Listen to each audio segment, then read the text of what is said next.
One piece of advice you would give to someone going to Detroit for the first time. Stick to the tourist areas.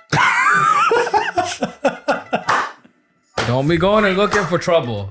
If you look for trouble, trouble will find you.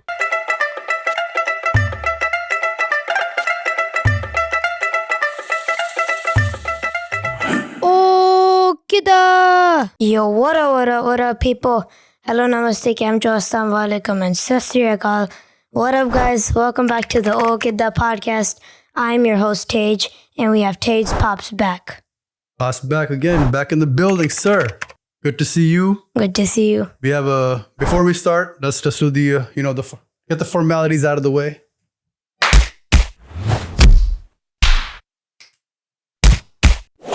All right. Now, we did an episode on Desi household items, right? I watched that. I enjoyed that very much. I don't know if you've seen the comment from TJ Rashid. I did see the comment from TJ Rashid. Yeah, and I commented on the comment from TJ Rashid. Because we say chata. Okay. Right? Like so in Sylhet, where my family's from, which is Sylhet, right? Okay. We say sata. So the ta is the stuff that goes along with the cha. So tea and biscuits. Tea and biscuits, tea and cookies, tea and whatever snack, right? Okay. The ta is that, right? Ta is not a real word, right? Oh, it's just to make it rhyme, right? Chata. So I love language so much. Oh, man, beautiful. I love language. More languages you know, the better you can communicate, right? Yeah. It's one of those type of things. Yeah. Or the more elaborately you can communicate your feelings. Yeah. So on that note, though, with that episode, thank you for that beautiful entry pass. I want to throw some of those food items at you. Okay. Right? Similar to that, what you just said. And are there any cousins of what we discussed, right? For example, Tel is oil, parachute oil, right? Bro, do you guys have a version in Bengali so I don't even know if it's Bengali or not. Okay. But like for especially for hair, parachute is one of them. Is it? Okay. Vatika is the other one. Vatika, yep. We got. So those are the two that I know of that's really popular. Now, when I was growing up, obviously Desi brands weren't as popular in America. So my mom used Johnson & Johnson baby oil. Yeah. I mean, every house. Yeah, that too. That too. Yeah. Okay. That's the American struggle. It's American struggle. Parle G. Those are our biscuits. We do Parle G as well. We do Parle G. We do Parle G as well. Yeah. Oh wow. Parle G I think is pretty popular across the subcontinent. Well, it's the number one selling cookie in the world. Oh, I didn't know that fact. Yeah. I mean, it makes sense. Oh, it is? I believe so. I saw a stat somewhere where they say every minute it was like 4,000 cookies are consumed or 4 million or something. It was some crazy stat like that. It was like the number one selling cookie in the world, apparently. Is it that? I'm going to find the stat. We'll make it short and I'll put the stat on there. Okay. I mean, honestly, that wouldn't surprise me. You think about it, like the ta with the cha, Parle G is one of those common tas. It is the default go-to with we say cha as well, right? Right. So, okay, Parle G. I thought it was going to be like Tiger Biscuits or like... Nah, bro. We do Parle G. Parle G. Oh, that makes me so happy to hear. Yeah, that's the thing is a lot of the things we get in Bangladesh, they import from India. Oh, okay. So, it's right across the border. So, Ruafza. Ruafza is not as popular in Bengali. Okay. From what my understanding. Now, I grew up going to a very Pakistani-dominated mosque. Okay. So... Oh, that's very big with them. Yeah. So I grew up drinking Ruafza. Okay. Especially during Ramadan. Like Ruafza mixed with milk, right? We call it chabil. Okay. I don't even know what they called it. Okay. But I loved it. So it almost became a tradition of mine to do a Ruafza with milk. Okay. I'll mix the syrup, get that pink drink. Yeah. I'll call it. You know what I mean? So man, that's that rose flavored syrup. Exactly. And they have different versions of it too. The green one and the yellow one, I believe. I've only had the red one. The OG one is the only way to go. You're not missing out on anything. Don't worry about it. Don't even worry about it. Man, Ruafza, they serve it in our gurdwaras for chabil. It's actually supposed to commemorate another day, like one of the days we celebrate. Okay. And it's usually given out in the summer. And they give it to like, basically go out and serve the community for free. Yeah. So yeah, chabil is a big one for us. What is another one? We had paneer? So mango shake, I'm sure is absolutely. Paneer? So paneer, okay, so Bengali paneer is a little bit different. Okay. And I don't know how paneer starts off. Bengali culture though, it's almost like a cheese, right? Yep. It's fried typically. In most places. Really? So they'll put it in samosas. And in koza and deep fry the samosa. Like they'll put like parsley, onions, the typical Desi stuff. Yeah. And then crumble the paneer and then stuff it in the samosa and they'll make almost like you ever had those spinach like the frozen ones you can buy at the Yeah, grocery store. yeah. It's kind of like that. Okay. Okay. Tastes really great. I don't know about any other paneer. You know, like they'll do it as a breakfast food. They'll put, like sprinkle it into eggs and stuff. Eggs with paneer. They'll do it like we have something called pita, which is basically like it's almost like a dough that they chop into. Okay. So yeah, but the crumbled version of it. Yeah, Right. Okay. They use it more like you would use feta cheese. Got it. Okay. Got it. So our paneer is basically literally milk, and I believe they put, if you make homemade, right? It's milk. There's some my wife knows. Yeah. Details, sure. But it's milk. I believe you boil it to a certain degree, and then you put a little bit of vinegar in it just to kind of get it to like break. I guess Right. or we call it ke fart janda. Yep. And get tears or whatever. Yeah. And then Basically spoil the milk and correct. Get the, and then it kind of rises. And I think they call it milk curd or something. possibly maybe that's it. And then you kind of bring that together. They wrap it in some sort of like The cloth. cloth. Yeah. Yep. And then they really tight. You squeeze the liquid out of it. Yep. And it solidifies after a while. Right. Put a heavy weight on it. Right. And basically that's homemade paneer. Yeah. Okay. There's no like You guys don't do salt or anything like that. you could, Okay. but that's literally like the organic, like Yeah. literally like farm to table version. Got it. Okay. But you could add the extra stuff. Right. Absolutely. So I actually import my paneer, and I actually had. It's funny because I was thinking about bringing. See, I some. told you, Bezos. He imports his paneer. No, okay. My uncle comes and visits me almost every year, so Okay. I ask him to bring me some from Bangladesh. Okay, got it. And so That's a big thing with Desis, by the way. If Oh, you're yeah. Desi and you're watching this, you know you do that. I know you do that. You Absolutely. all have a list of things you import from the motherland. Oh yeah, but there's also an export list that goes with that Absolutely. too. So That's it's a give and take. give and take. It's we almost have like our own trading economy. Absolutely. But yeah, so he Minus brings the customs. minus the customs exactly. But yeah, he brings my paneer for me, and it's a salted version. I like just frying it in a pan Okay. and eating, like melting the cheese. Yeah. eating like that. Okay. And I have some in my freezer. I was actually thinking, I completely forgot I was gonna bring you some just to try Bengali paneer. Okay. Oh man, I do want to try that. But let's save that for another occasion. All right, we can do Because that. now we're gonna do a paneer exchange. Oh, I'll yeah, bring some Punjabi absolutely. paneer. We call it Malai paneer. Okay. But it's Malai is like the top, Yeah. the kind of like the fat that rises. Yep. And they gather all that and they make paneer out of that. Okay. So we have a version of that, and we'll do a little bit of our own exchange barter. For sure. So, man, that's Dude, awesome. Domestic trading. Bro, domestic trade. There you go. Interstate lines. Yeah. Yeah, paneer's a big one. What else? What else do we have?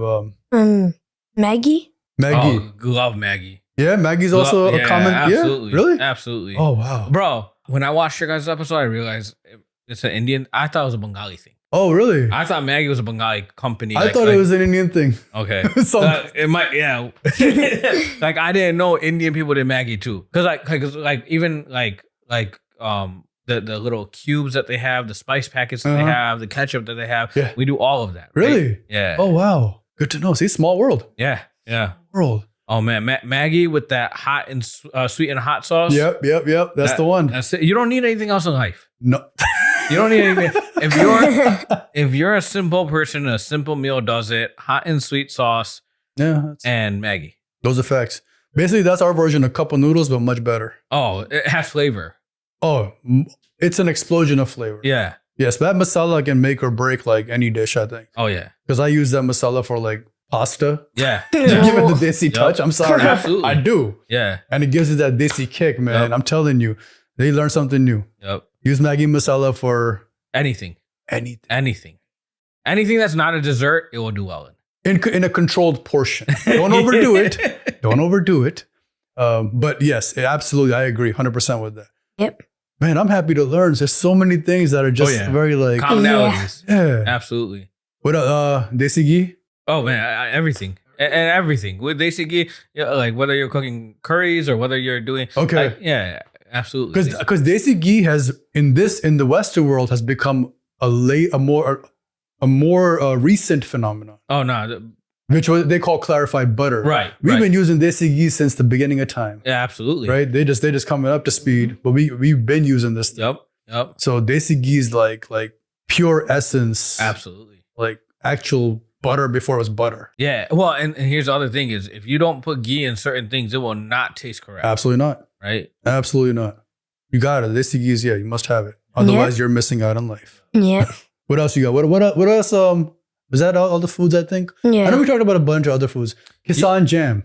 So that I learned that watching that episode. I never even heard of that. Oh, okay. So I'm like, I'm gonna have to go to the Desi store and try that one. Oh man, we got some. Oh, it's some. good. Kisan jam It's good. Only the mixed fruit version though. Don't get the other pineapple. Do you guys do like mango bars and stuff like that? Mango bars? Yeah, it's almost like a candy, but it's like it's packaged and you like rip the packet. And it's like a.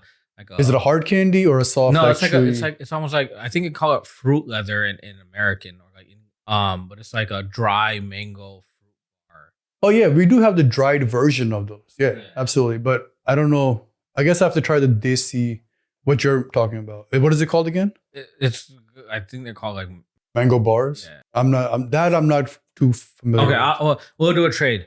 Yeah, we're going to do a package trade. Yeah, you can give me some Kisan jelly. I'll get you some mango bars. I got some coming in. Kisan jam. We got to notate it down. All right, cool. What else? Maggie's a common thing. Yep. I'm trying to remember what else we from that episode. Forget the food. Steel cups, steel glasses, plates with flowers on them on the borders. So let me explain it this way. So in Bengali culture, that's very common. Okay. The steel cups for sure. Yeah. Right. The plates with flowers on it. I mean, that's the guest. That's the China. That's the China. That's the China. Yeah. We got fancy guests coming over. Now my wife is a little bit more modern trends, modern. So in our house that doesn't work. But in typical Bengali houses, especially like growing up and stuff, oh yeah, absolutely, it's a given, bro. I agree. Especially back home. Yeah, especially back home, right? Yeah. It's an automatic. Like I know this plate's coming with a flower on it. Some kind of flowers on this plate. I don't care what it is. Yeah. Speaking of, I think we have a tray with the flowers on it because that's the only thing they would sell in the shop when we went to get it. And I was looking for anything, blankets with flowers on them. Oh, bro, those are the most comfortable blankets. You go to sleep under that thing, you're not gonna want to wake up, brother. Like they make it. Why the flowers though? What about some other design? Let me tell you. I think part of it comes from the fact that a lot of the cultures don't like drawing faces. Okay, geometry. Abstract art, but flowers are so inspirational. Is that what it is? The soft, gentle sleep on the. Is that okay? I mean, like you look at any detergent. Rainbows. What do detergent bottles have on them? Outside of Tide, Febreze, right? Like Downy, right? Febreze. Yeah. Like what do they have? They have pictures of flowers. They do. But flower blankets on a flower bed sheet on a flower pillowcase. Yep. So you can have a flowery sleep. Is that You're what that's sleeping for? on a flower bed. Yeah, man, that is so Desi. I can't even begin to explain how Desi that is. Yeah, that and then listen, I don't care where you're from in the East. I don't care. You ain't got a lota. Oh yeah, you ain't Desi.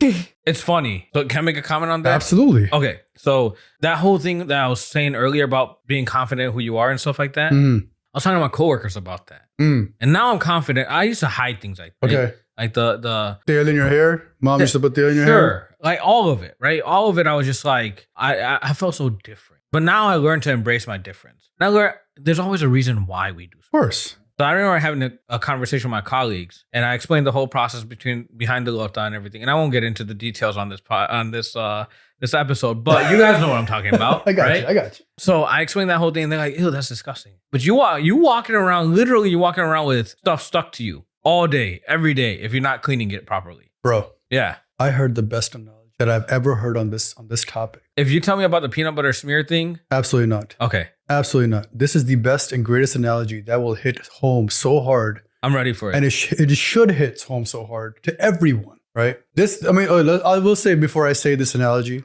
the Western world has adopted the bidet. They have the bidet, yeah. Right. As of 2001. Post 2000. But this analogy came from Hassan Minhaj. Okay.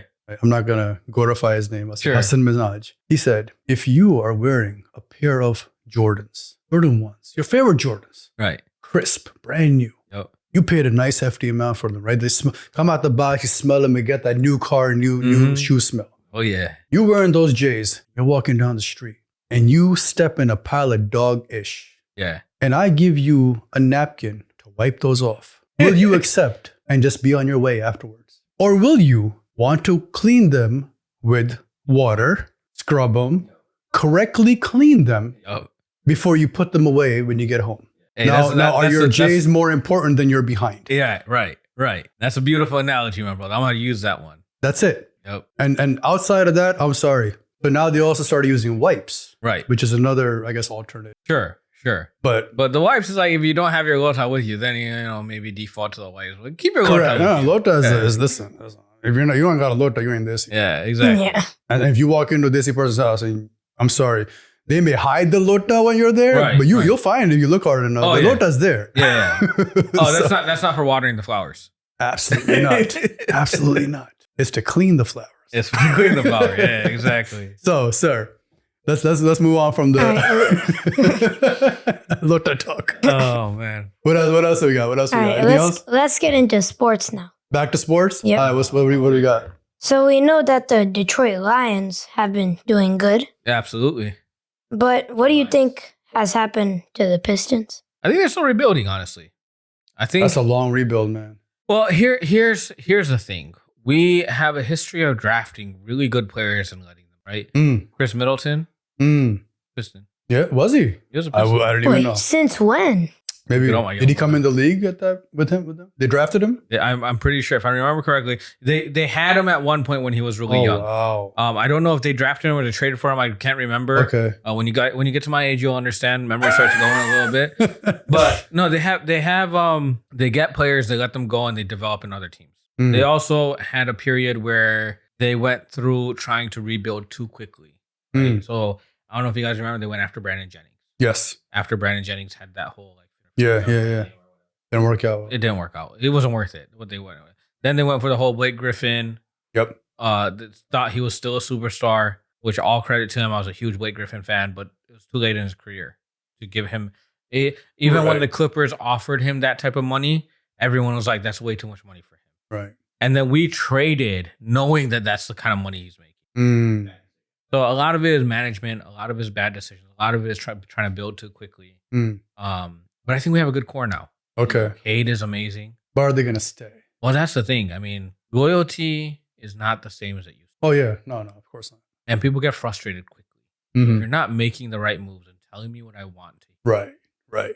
Then I have other suitors out there. Yeah. The window for opportunity is, or even patience is very short. Correct. Whether you're a coach or a player or whatever, or a fan. In sports, I think altogether. Right.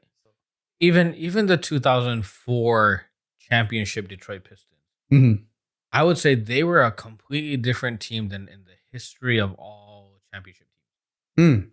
They did not have a single superstar. Right. You can talk about Rip Hamilton. You can talk about Mr. Big Shot Billups. No, they didn't have that kind of, right. They were all second best players on any other team with a superstar, maybe third. Right. Ben Wallace, what was he before he got to the Pistons? Yeah. Tayshaun and Rasheed Wallace was washed. Yeah.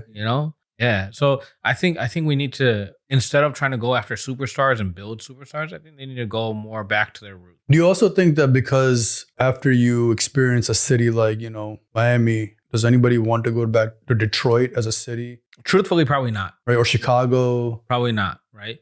However, I will follow that up with, being a sports town and being a player in a sports town, you probably appreciate that town more than you would a non-sports. How much do you think Kyle Kuzma is really appreciating? He's not a sports city. It's absolutely not. Right? Absolutely not. The fans will really love you and respect you in Kansas City, right? Where they don't have anything else really going for them. So I always find Detroit to be like almost like a Philly away from Philly. Right, where if you give your heart and soul to the city will forever love you, whether you stay or leave or whatever the case is. Right, like Portland. Portland's another one, right? I mean, I know so many Lions fans that cheered for Stafford, right? Because we felt it. He was loyal to us. Right. He did his time. It was time for him to go. But yeah, so no hard feelings. Right. Love that. You want to see him succeed. Yeah, exactly. Because he was loyal. Right. Absolutely. No, 100%. This is where loyalty is rewarded. Yeah. Right? Otherwise not. Yeah, exactly. All right, cool. So you're firing off questions one at a, you got any other, what else you got with, is this, we're still on sports? Yeah, we're still on sports. Okay. So talking about the Pistons, what was the Malice in the Palace era like? So were you there? At the Palace? No. But in that around that time. Yeah, absolutely. I mean, I was a huge Pistons fan. This is post 2004, right? If I remember correctly. I think it was maybe 2005 or maybe it was 2003 actually. Well, we can look it up. I'll look it up. Yeah. But it was around that championship season, right? It was Ben Wallace, right? Like, listen, if I seen Ben Wallace in the street, I'm crossing the street. Like, he's gonna beat I don't want to anger that man. This is one of my other favorite. I have two favorite players, right? They both wore number 3. And if you ever November 19, 2004. 2004. Okay, all right. So I wasn't off then. Okay, understood. So Ben Wallace was my other favorite player. They both wore number 3. Allen Iverson, as I said, was my first. Right. Listen, those guys, I respected it. They didn't have to go and fight. Ron Artest was always known as kind of a troll. Mm-hmm. But him laying there, fans getting angry, I think it's a fan's fault. But what did the team do? They went and stood up they went toe to toe for their fans. You're not gonna go and punch my fans, and I'm not gonna go into the stands and start defending my fans. Mm-hmm. That's how I seen it from my perspective. Mm-hmm. Okay. Like, it's like if one of my boys did something stupid, I don't care. He's my boy. I'm jumping in. Right. Okay. Right? Okay. That's how they looked at their fans. They risked their careers. They risked their getting suspended, getting fined. They knew the consequences. Right. Security is there, but they need to show their fans, like, we got your back, just like you. Yeah. No, that's love. That's love. That's why they're loved even to this day. Like, there's love. Absolutely love. But like Malice in the Palace or Malice at the Palace, as it's described here. I don't know. Like, you obviously didn't see it. Did you watch? Ever seen like how that played out? Yeah. You seen it? It was pandemonium. But here's the thing. Here's the other thing. Hindsight is 2020. Mm-hmm. Watching a recording is different than having that happen live. Oh, sure. Yeah. The people that were the first guy that was punched wasn't even the guy that threw the drink. Right. It was the guy next to him, I believe. Yep, misunderstood. But this is why, stay away from alcohol, kids. Hey, make bad decisions. Exactly. Facts. Absolutely. That's why we have non-alcoholic drinks. So, all right, Malice at the Palace. What was the city like, though? Was there like a big, like, something in the city? No, not really.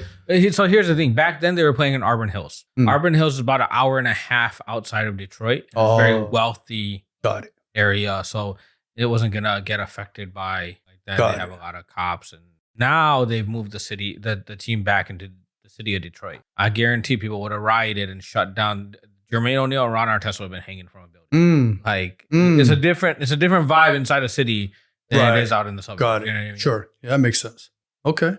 All right, cool. Sir? All right, this is off sports now. So before we go off sports, I want to keep sports going. I want to talk a little bit about our battles that we had. We had we had a brief Malice at 4 Mile, but we'll talk about that on a different podcast. Okay. In more detail. I'm sure you all know what I'm talking about already. I mean, I've had a lot of those. I mean, I was an angry ball player when I first met you. Well, the one I witnessed, or I was part of, where I almost got the other fan way.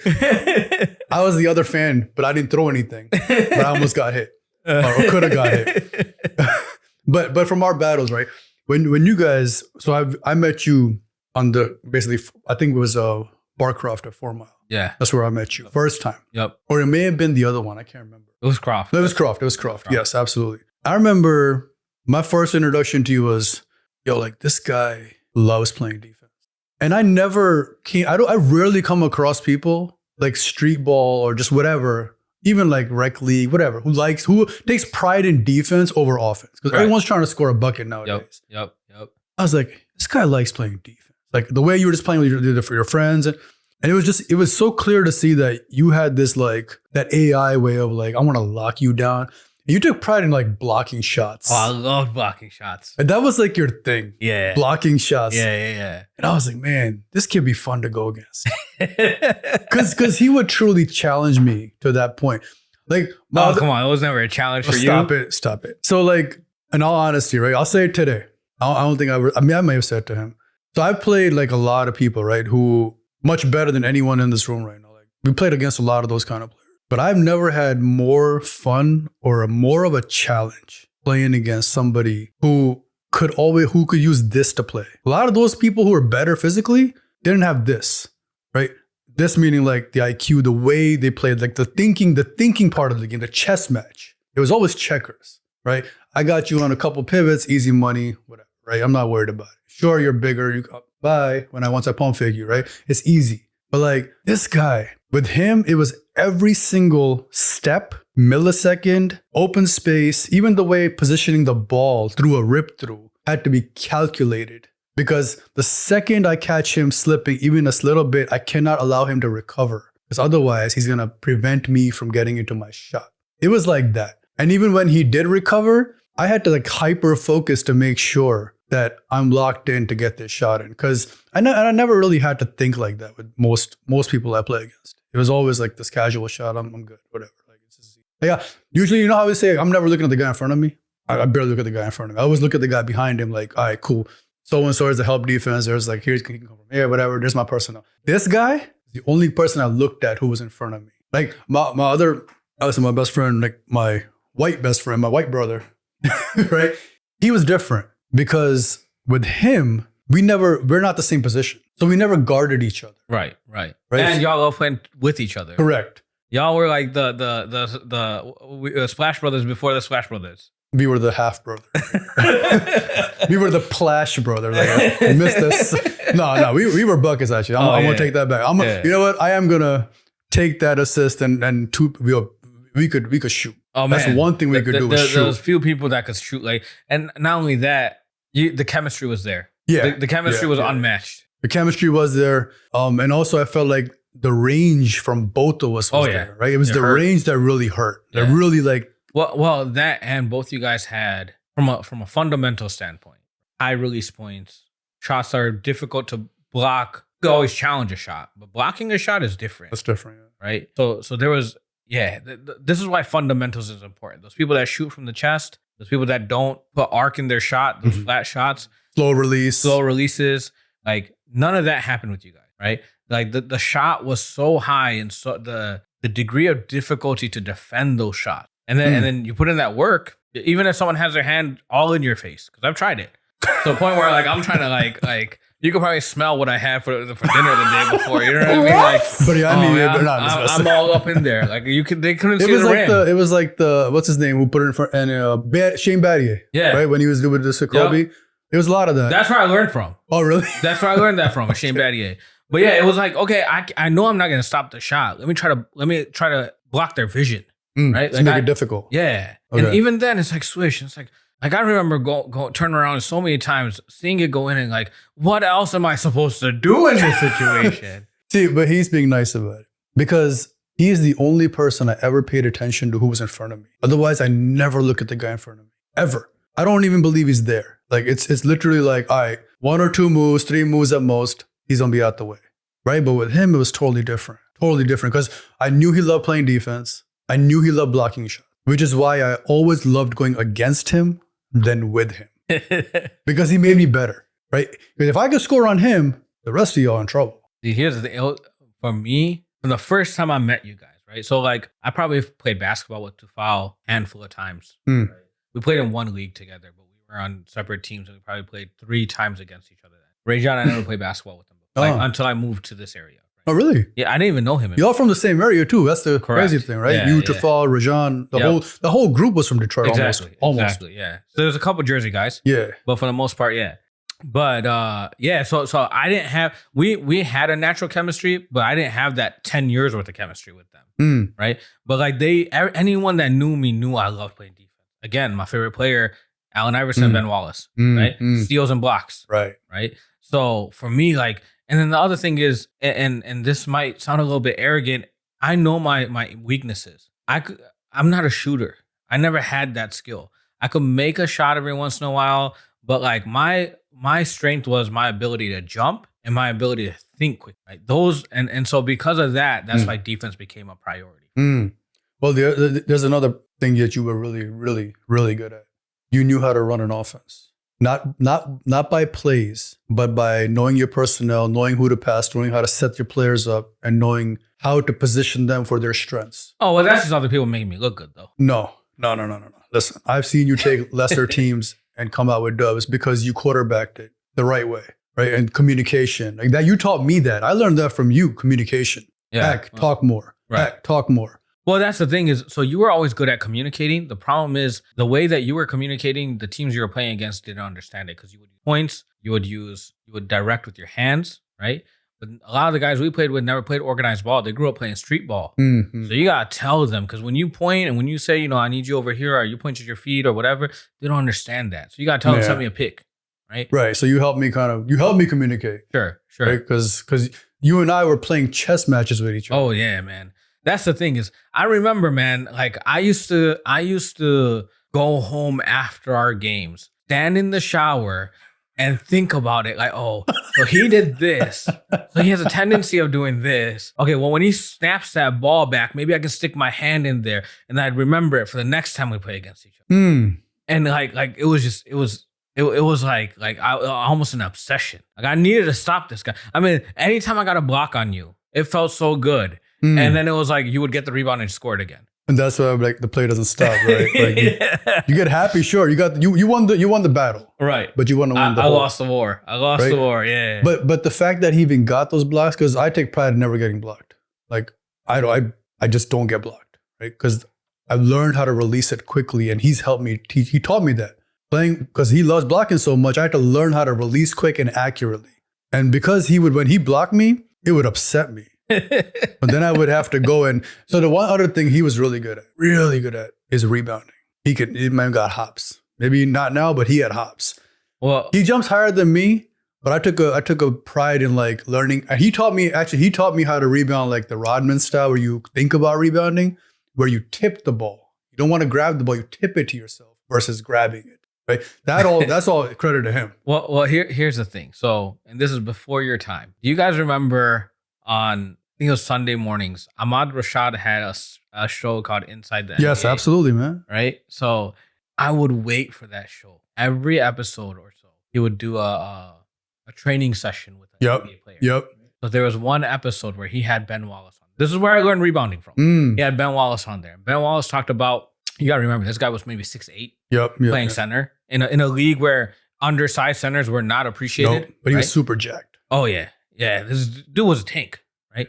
But he talked about how to rebound properly. Right? He talked about the box out. We all learned the box out playing rec league, right? Like any coach will teach you about how do you box out properly. A lot of people do it all nonchalantly. Right. No, the whole point is to keep your defender behind you. Right. A lot of the time, some of those rebounds, and I'll say it now because we're not on the court, but a lot of times, some of the rebounds you got over me, they would have been called over the back foul. I agree. Right? I absolutely agree. Yeah. What does Eminem mean to Detroit? It means a whole lot to Detroit. Even me personally. Okay? Again, I took inspiration from those who were different. Okay. He not only entered, but dominated an industry. Not that I ever wanted to be a rapper, right? I didn't have those skills. That's a whole different level of art. But just listen, imagine telling your Desi parents you want to become a rapper. I mean, I do it just to make them mad. No. Exactly. But I mean, just again, an inspiration, right? Be different. Be proud of the fact that you're different and live that. You just have to be better than everyone else. Right. And it doesn't matter how different you are. And always being that outcast in a group of like a sport that's dominated by a certain color of people. That's the thing. There's stereotypes, right? Of who things belong to. You got to remember, nothing belongs to anyone. Correct. Nothing belongs to anyone. Correct. Facts. It's another bar. My man's dropping bars after bars. It's awesome. It sounds like our brother Ken, who would be part of our group as the outsider. Absolutely. He'd be our Eminem. Oh yeah. Speaking of, Eminem's his favorite rapper too. So he's a lot of people's favorite rapper. He is. Cool. So Eminem he's Detroit. He's Detroit. Detroit. I know what I love about it. We're half of Eminem. We're 4 Mile. He's 8 Mile. What else? All right, next question. What is one piece of advice you would give to someone going to Detroit for the first time? Stick to the tourist areas. Don't be going and looking for trouble. If you look for trouble, trouble will find you. Well, what if you're not looking for trouble? Will it still find you? Possibly. If you just don't go in the wrong area. Don't go in the wrong area. It's like New York City. Just don't go in the wrong part of New York, right? Just there's every city has that. Oh yeah. That area that just you'll start noticing the temperature changes as you start driving into those areas. Correct. The lighting changes, temperature changes. Sure. The aesthetics change. Yep. You'll know when I need to do a U-turn. Yeah. You'll get that feeling. Yep. that perhaps AI may not be able to help you with. Right. Follow your what is it called? Intuition. And there you go. All right, next question. This is our second last. Describe Detroit in 3 words or less. 3 words or less. Don't get lost. Just joking. No, I mean, if I had to describe, honestly, it's gritty, right? Okay. Gritty city. Gritty. Hustle. Have to hustle. Okay. And then tough. Survival. Right. You like, the city is tough. The people are tough. Ford built tough. You know what I mean? Like, all of it, like the jobs are tough, right? It's all factory, blue collar jobs. Tough. Everything is tough. The environment is tough. Like I said, when I started, environments make tough men. Right. Absolutely. All right, last question. What is one piece of advice you would give to young hoopers like me coming up? All right, so is the advice based off of knowing someone like you or just in general? Because I feel like I know you a little bit. But I would give someone else a general. In general, what I would tell young, make sure you love hooping. And if you do, then work hard at it. Like hard work can never be replaced. Practice. You got to make that one shot 10,000 times to be able to make it in that clutch. Everyone watches the 3, 2, 1. Sounds like one of my stories. Oh, you had a buzzer beater? Yeah. Oh, I got to hear about this. I'm sorry. I know we're getting late, but I got to hear this. Go ahead. I got to hear this. So in our school, we have a teachers versus students basketball game. Okay. So we do this shooting thing for 4th and 5th graders. Okay. And I got the most points out of the whole school. Oh, man. So I made the game 4th quarter. Okay. So 1st quarter, it was a disaster. We were losing. 2nd quarter, we were still losing. Halftime and 3rd quarter, we were still losing. Then in the 4th quarter, we were down about 15. And our team made a comeback. And at the end, we tied it. And this game has been going on for 35 years in our school. So this was the first time in 35 years it ever went into overtime. Oh, wow. So I went into overtime, and my PE teacher, he is the best teacher who was playing for the teachers. Okay. He hit 2 deep shots. So now they were up by 4 because there's no threes unless you're behind half court. And then I came down. I hit a mid-range fadeaway type from the side. Okay. Then they came down. I think they missed or they passed it too hard, hit the wall. Then I think, no. One of the teachers turned it over and I stole a pass and I got a layup, made it. Okay, so tied game at this point. Yep. Okay. So then they came down. One of the teachers got it. I think the timing of his pass was off and he passed it to me. I got it, came down around free throw line, I would say. It was that same teacher who turned it over. He jumped very high, like super high. And I shot it and the countdown was happening. 3, 2, 1. And I think I shot the ball and it went in. Oh man. Tell me that wasn't the best feeling ever. It was. Oh yeah. It was the first time students ever won. Oh man. That's crazy. You know what? Those adults should be ashamed of themselves. No, but you all, and in reverse, y'all should be very proud of yourself. Yeah. Because that's huge, right? You guys won against adults, but that's also why pace and conditioning is so important. Yeah, that's true. And that's hard work pays off, right? Yeah. Tej puts in a lot of hard work. I know it. And then some of the grind that I put him through, bro, like even, I don't think some of... Yeah, I'll call CPS after this. Some of us, even the adults can handle it. Some of the stuff he goes. Oh, no, I already know. But he's been much more disciplined than I ever was in my life with being consistent with his, taking care of his body and reading right and sacrificing some of the things that the kids, like a very small example today.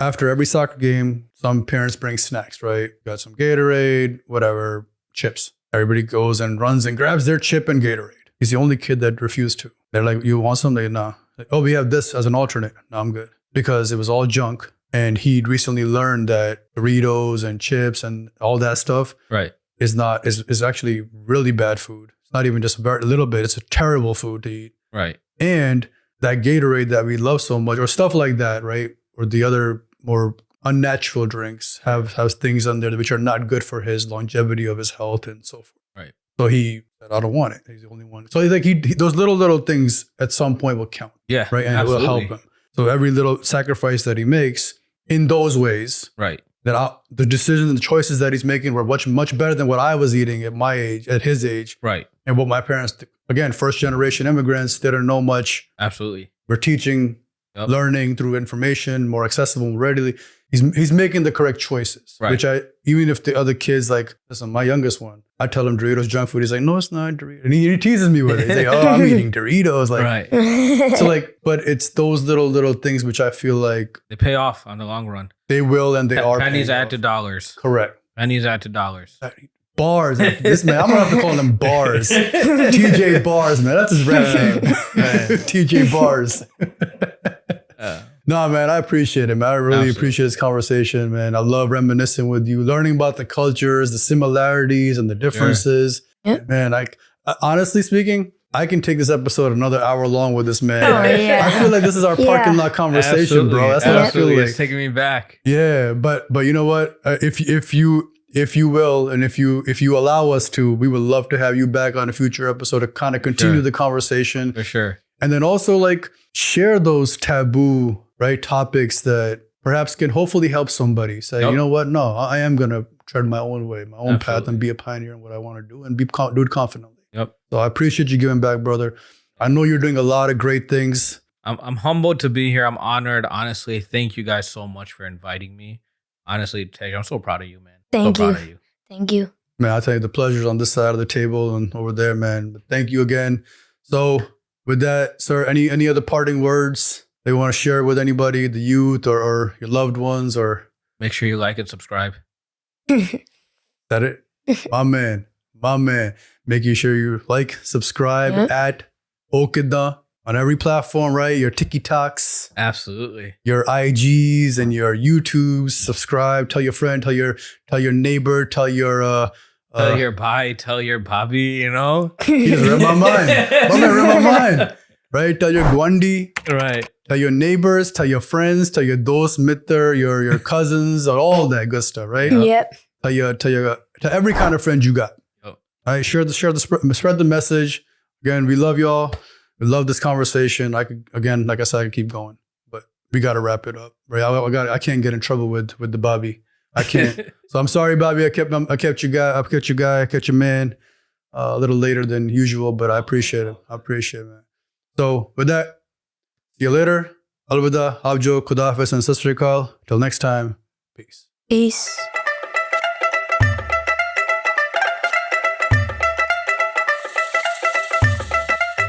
Oh Kiddan.